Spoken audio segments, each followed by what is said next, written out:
Recompilar a tradición gastronómica da cidade é un dos obxectivos do Aboa Fest, a iniciativa que arrancou hoxe en Pontevedra. Hai un buzón no Bosque da Memoria para deixar as receitas familiares que todos temos, as recetas tradicionais, acabo de deixar unha tamén.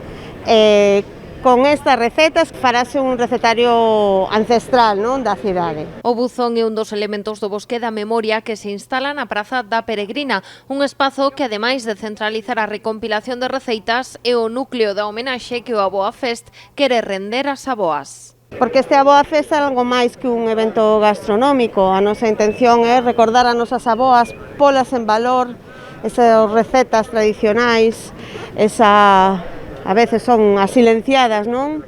Durante moitas décadas, cando coidaban da nosa familia, creo que todos e todas temos estes olores das cociñas das nosas aboas moi presentes. Enmarcada no Pontevedra Capital Gastro, o Aboa Fest volve buscar a complicidade da hostalería pontevedresa. Así ponse en marcha un roteiro de sobremesas por distintos establecementos da cidade. 26 negocios xa de hostelería participan nese roteiro de postres que vai haber ata o 26 de setembro, non? Así que, unha vez máis, invito a cidadanía a que vaya aos establecementos hosteleros, consuma, participe con esa solidaridade que caracteriza aos pontevedreses e as pontevedresas. Unha iniciativa grazas a que entre todos conseguiremos que a memoria e as figuras das nosas aboas non caian xamais no esquecemento.